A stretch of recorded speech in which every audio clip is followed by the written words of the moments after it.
Olá, meu nome é Eliana, eu sou aluna de doutorado do programa de pós-graduação em Biociência Animal, sob orientação do professor Dr. Marcelo Diniz dos Santos. Hoje no minicurso a gente vai falar um pouquinho sobre neonatologia e vamos começar com o significado dessa palavra. O que significa neonatologia? Então, quando a gente divide ela, neo vem de novo, nato de nascido e logia de estudo. Então, nada mais é do que o estudo do recém-nascido. Então, a gente vai falar um pouquinho sobre os cuidados que a gente tem que ter com o neonato, com o recém-nascido. O nascimento, ele é considerado um período de transição dramático para o indivíduo, no caso o bezerro, porque ele tem que enfrentar inúmeras dificuldades, referentes ao parto. Então, ele tem que enfrentar o estresse do parto. Então, ele passa por um período de asfixia, onde as trocas gasosas deixam de ser pelo cordão umbilical, que era lá dentro do útero, e passa a ser pelos alvéolos dos pulmões. Então, nesse período, esse período de asfixia, ele pode ser prolongado no caso de algum problema, no caso de uma distocia, no caso de um parto com dificuldade, no caso de uma duração prolongada. Além disso, o neonato ele deve se adaptar rapidamente ao meio extrauterino, envolvendo todos os seus órgãos e sistema nesse processo de mudança.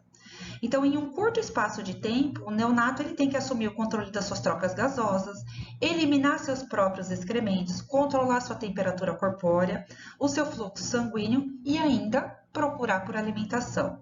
Então, os obstáculos são tantos que estima-se que 75% dos óbitos até um ano ocorra durante o período neonatal. Qual a importância econômica dessa fase, nesta fase?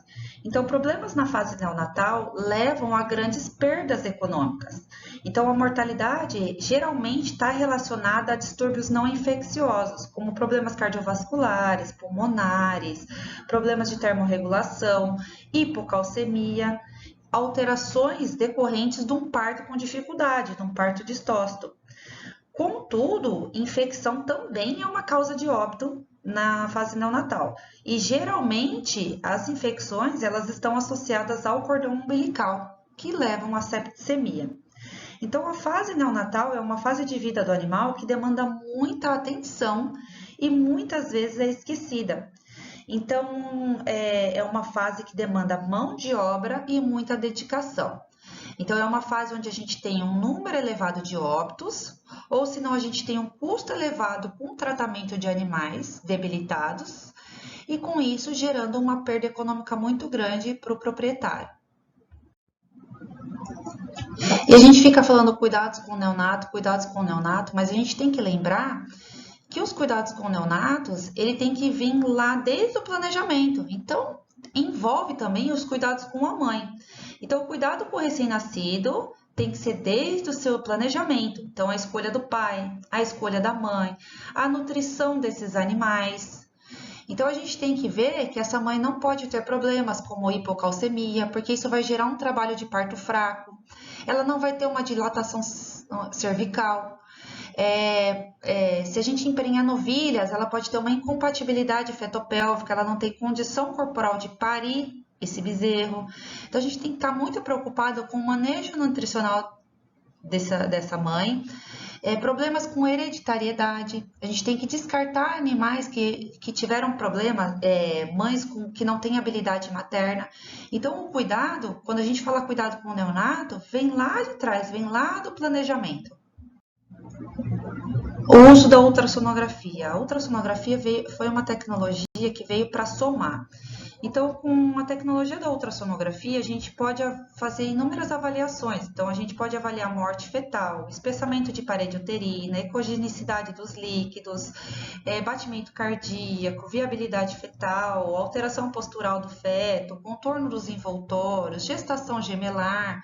Então, a gente consegue fazer inúmeras avaliações com a utilização dessa ferramenta. E quais são os primeiros cuidados a serem tomados ao nascimento? Então, após o parto, a gente primeiro tem que checar se o bezerro está vivo. palpar pulso, carotídeo, observar movimentos cardíacos, e aí a gente coloca em decúbito external, limpa vias aéreas superiores, a gente pode fazer uso de aspiradores, de pano para remoção da secreção, da cavidade bucal, da cavidade nasal, tá? Do trato respiratório superior. Aí a gente coloca esse bezerro de cabeça para baixo. Para quê? Para que seja drenado todo esse líquido do trato respiratório superior. Com isso, a gente checa o umbigo também, para ver se não está tendo hemorragia. Faz o ligamento dos vasos ali, usando pinça, ligas. Cura com iodo de 7 a 10% por pelo menos 3 vezes, para que ocorra a desidratação desse coto umbilical, colabamento dos vasos com o úraco. Então, aqui nessa imagem, demonstrando como que a gente coloca o animal de cabeça para baixo, tá? Limpando toda a via respiratória, tirando toda a secreção da cavidade nasal e da cavidade oral, para que todo esse líquido seja drenado do trato respiratório superior.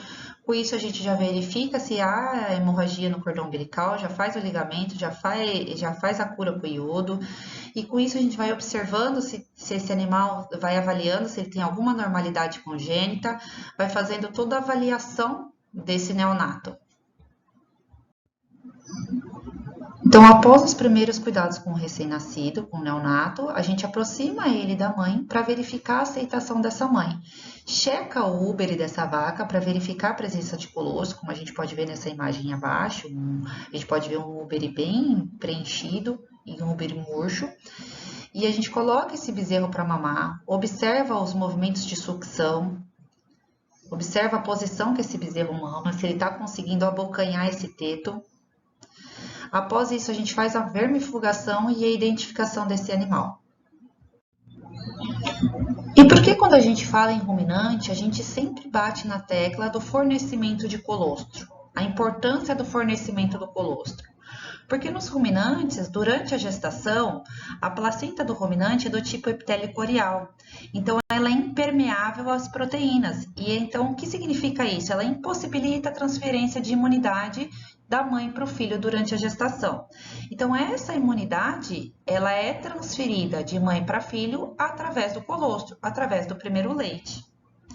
E aí, existe uma posição correta desse bezerro mamar para que se forme uma goteira esofágica e esse leite vá direto para o abomaso para que ele sofra ação apenas de enzimas secretadas pelo abomaso. Então, o movimento de sucção do leite faz com que forme essa goteira esofágica, que essa goteira se dobre e que esse leite passe direto da boca para o abomaso, sem que ele sofra ação de microbiota ruminal. E no caso, se a gente observar que esse bezerro ele não conseguiu mamar o colostro, seja porque a fêmea ela tem os tetos muito calibrosos ou porque o colostro não desceu, o úbere dela não está cheio, então qual é a forma correta da gente fornecer esse colostro para o neonato? Então, ou a gente ordenha essa fêmea e fornece o colostro na mamadeira, ou a gente coloca esse bezerro para mamar numa outra fêmea recém-parida, ou no caso, bezerros fracos que não têm o reflexo da sucção, a gente pode fornecer esse colostro por meio de sonda nasogástrica. Então, esse colostro ele tem que estar numa temperatura em torno de 37 a 38 graus Celsius. E esse leite ele tem que ser fornecido no mínimo 2 vezes por dia, num volume de 2 litros mais ou menos. Então, o cálculo ele é feito em cima do peso vivo desse animal. Então, ele tem que mamar em torno de 10% do seu peso vivo nas primeiras 24 horas. Porque esse bezerro, se ele tivesse mamando naturalmente, ele ia mamar em torno de 12 a 15 vezes por dia na sua mãe. E aí vem sempre a pergunta, qual é o período máximo após o parto que deve ser fornecido o colostro para o neonato? Então, esse colostro deve ser fornecido nas primeiras 24 horas. Por que nas primeiras 24 horas? Porque nessas primeiras 24 horas, o trato gastrointestinal desse animal, ele permite a absorção dessas imunoglobulinas na forma intacta. Então, ele tem um epitélio intestinal especializado, que ele está ali durante o nascimento, capaz de absorver as proteínas que são solúveis no lumen intestinal. Então, elas passam através da parede intestinal na sua forma intacta. Eu trouxe um trabalho de Selke de 2006, onde ele avaliou o fornecimento do colostro versus a absorção dessas imunoglobulinas. Então, ele avaliou o fornecimento do colostro horas após o nascimento e a concentração plasmática dessas imunoglobulinas na corrente sanguínea. Então, no gráfico, a gente pode observar que o pico de absorção dessas imunoglobulinas no epitélio intestinal foi em torno de 6 a 10 horas. Então, dentro de 48 horas, ainda teve essa absorção. As melhores absorções foram, como a gente falou, dentro das 24 horas, mas o seu pico sendo de 6 a 10 horas. Quando a gente fala em propriedades que trabalham com cria, eu sempre alerto da importância do banco de colostro. Por quê? Se a gente tem algum problema com fêmeas que não conseguiram produzir esse colostro ou algum óbito de mãe, então a gente tem esse banco de colostro para nos auxiliar. Então, esse colostro ele pode ser armazenado a temperatura ambiente até 24 horas. Resfriado, esse colostro ele pode ser armazenado durante uma semana e congelado por um longo período. A única coisa que a gente tem que ficar alerta é sobre o descongelamento desse colostro. Então, o descongelamento dele tem que ser em banho-maria a 55 graus Celsius. Esse colostro ele não pode ser fervido, porque quando a gente ferve, a gente desnatura a proteína. Então, a gente desnatura toda aquela imunoglobulina que a gente queria fornecer intacta para o nosso bezerro. Quando a gente fala de neonatologia, eu falo que não tem melhor fala do que a prevenção. Então, prevenir é melhor do que remediar. Prevenir é melhor do que tratar. Então, a neonatologia, a fase neonatal, é uma fase que demanda muita mão de obra e dedicação. Mas quando a gente previne o que a gente já sabe que pode ocorrer, então montando banco de colostros, auxiliando durante o parto, acompanhando esse neonato, a gente previne de gastos futuros com esse animal. Então, a prevenção é a palavra que melhor caracteriza a fase neonatal, correto? Então, vamos ficar atentos para essa fase, que a gente vai diminuir muito os custos com os nossos bezerros. E a gente vai ter muito sucesso com a viabilidade desses nossos animais. Agradeço pela atenção de todos. Muito obrigada.